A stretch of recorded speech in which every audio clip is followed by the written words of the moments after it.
Hi, my name is Josh, and on this tutorial, I'm going to be teaching you about the Automatic Subtask Professional add-on. This is a more advanced version of our very popular Automatic Subtask Jira add-on, and it's intended for users who require a more sophisticated workflow for their issues. The purpose of this add-on is to automate the creation of subtasks for your Jira issues. So a lot of development teams have common subtasks for every issue or story that they create. So for example, if they have a story of development that requires a analysis work piece, they add that as a subtask. Then they add something like UX design. Sometimes they also do peer review subtask, QA subtask, and so on. Since all the stories have the same subtasks, it takes quite a bit of time to manually create these issues all the time. Our add-on intends to save teams time by automating the creation of those automatic subtasks. Now, to access the add-on, you go to the top menu and click on ASP, Automatic Subtask Professional, and immediately you see the dashboard of the add-on. This displays the status of the add-on as it is right now, and it gives you that in the form of totals. So at the moment, this one has one template. It's got one parent issue. Oh, I'm sorry, it's got three parent issues, and it's got five child issues. The way this add-on works, it's a bit different than the simple version of the add-on. We create templates, and in the templates, we determine what stories or what parent tasks get what children tasks. And on the template itself, we also assign which projects will execute this template. So as you can see here, to create a template, you just click on the templates menu item, then create new. And here you start off by putting the name of the template. So my test template. You enable it if you want it to execute right away. Save it. And then you have two more options for this template. First thing you need to do is set some parent issues to it. So let's create one here. Let's select story. You can select all the major parent types as well as epics.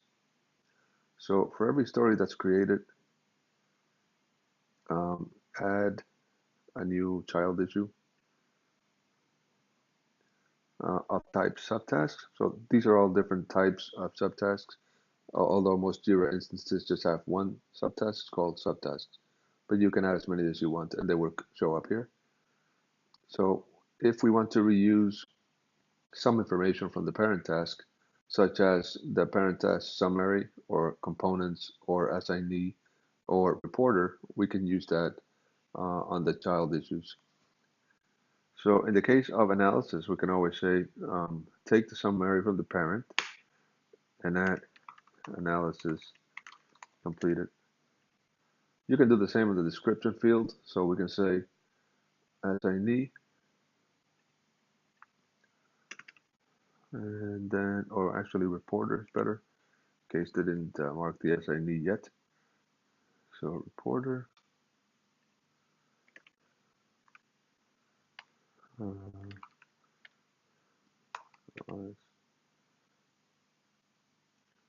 um, work piece.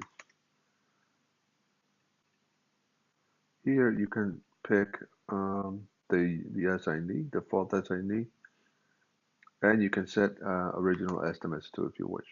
You can also carry the fixed version of the parent or the labels of the parent, and they will be added to this subtask at the moment it is automatically generated. So go ahead and hit save, and you can right away add a new one in case you need to add many subtasks to this parent. So let's add one more. Um, let's do with UX design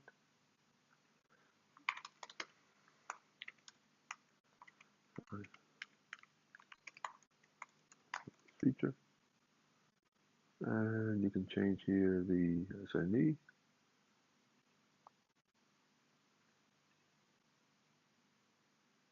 Uh, let's look like this.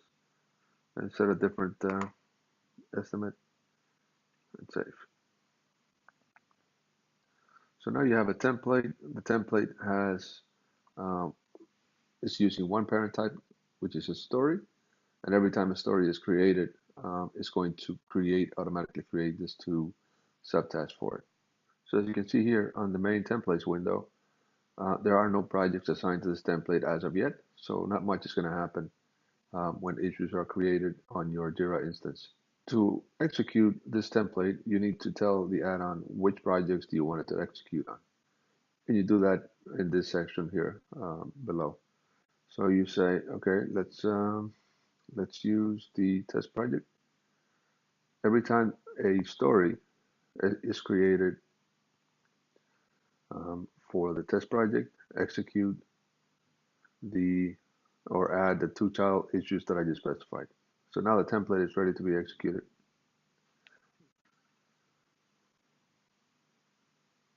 So let's give it a go.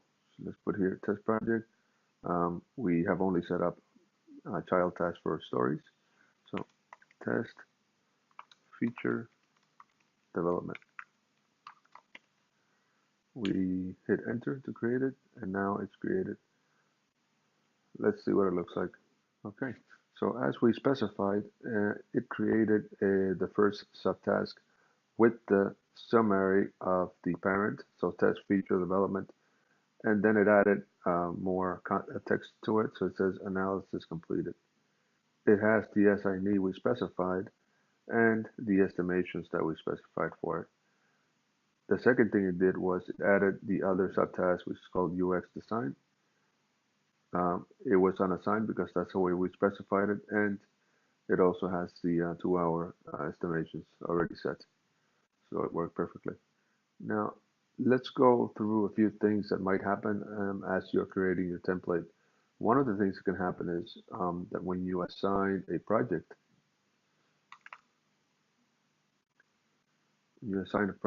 you might get warnings like this.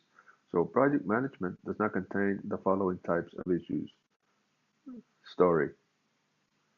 So what it's telling you here is that you either have to go to your project and add stories to it.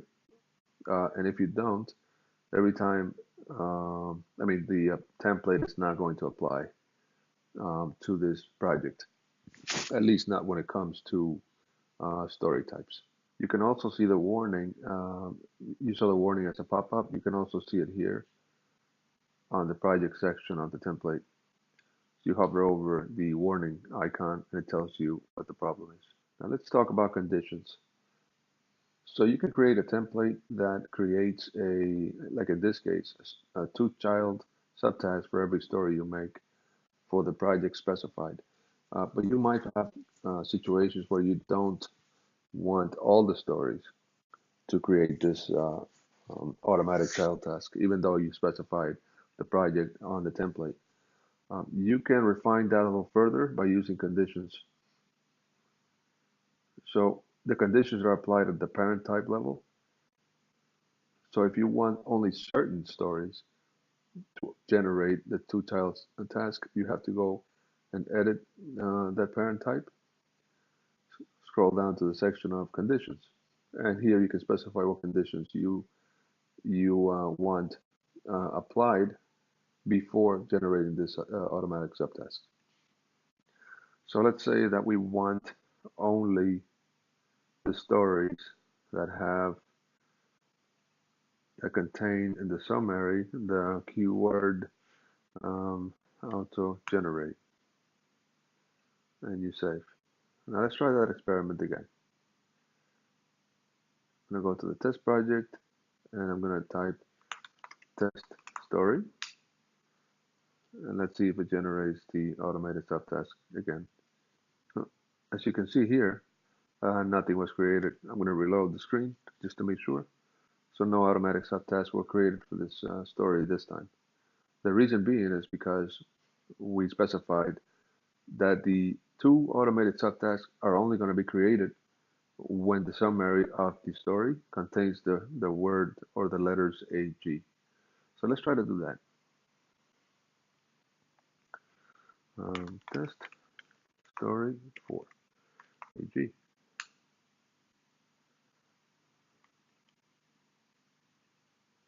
Now, when it comes to conditions, the options that you have are summary contains some text or is equal to some text. Same for description. You can play around with components as well, or labels. Okay, let's talk about the configuration section.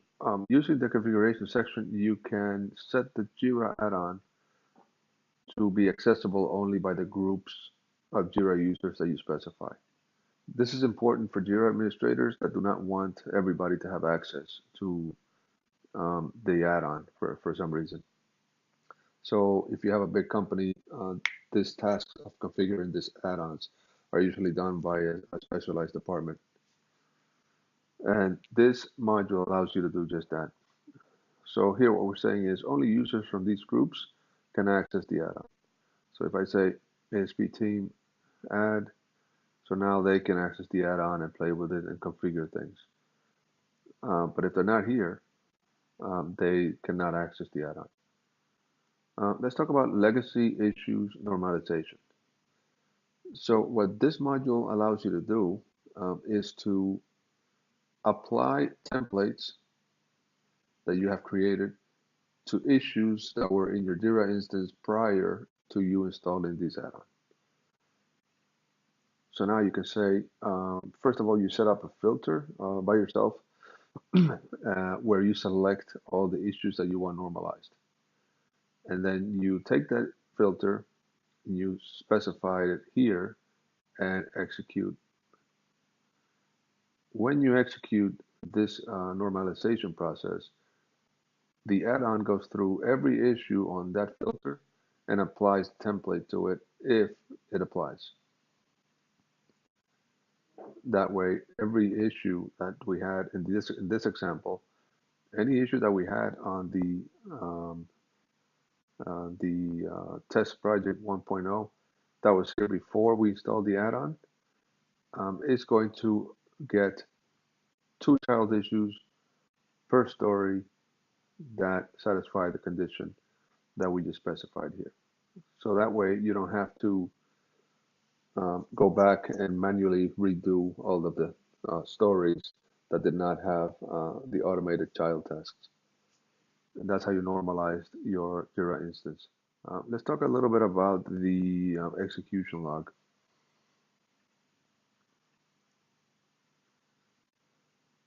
So the execution log allows you to do several things. The first thing it allows you to do is to see exactly what ran when. So here it says the test project 1.0. Somebody created an issue for it. It was TP11. And this add-on added 2 child tasks to it. This ran at this time and by this user. If for some reason you create your template, you configure everything as it should be, and then you realize that the stories are not generating the child task for some reason, the first place you might want to come to is here to the execution log, pick the project, and see if there's some kind of error. If there's an error, you will get a message here in a different icon, for example, like this one. And by hovering over, you can see what the error was. So for example, in this case, failed to pass conditions check. There are other types of errors. So for example, there might be a field missing, like time tracking, for example. And you would get the details here of what the problem was. We're always available to helping our customers. The first thing we encourage you to do is to go to the help section. And here you can see the frequently asked questions. And most importantly, you have access to the help desk. In our help desk, you can enter a technical support ticket. You can request a free configuration. We give you a 30-minute free configuration session. You can request a demo. You can ask questions about your licensing and billing. You can extend your trial periods or try another one of our add-ons. You can have miscellaneous questions. You can report a bug. This is one of our favorites. You can suggest a feature. We respond pretty quickly to feature requests or just simple improvements in add-ons or any of our processes. And we really appreciate that kind of feedback. Let's talk about the future plans for our add-on. We never stop developing and improving our add-ons. So we're going to make a few changes in the following weeks. The first thing we're going to do is change our UX a little bit to make it more simple. This is an advanced add-on, and yeah, it's for advanced users. We would like to get it closer to ordinary people being able to use it as well. So that's on the pipeline. Another thing we're doing at the moment is we're going to develop a panel on the side so you can see by clicking on the issue, you can see right away what has happened as far as automated subtasks go. You're going to be able to see how many subtasks have been created for this automatically, and you're going to have a button that would allow you to trigger that creation right from the panel. Another awesome feature we want to put to this is in the conditions section. In the conditions section, we will add a new condition that would allow you to generate the automated subtask by simply stating a status change. So if your story goes from the backlog to do, for example, you're going to be able to tell this to generate right there all of the subtasks for it.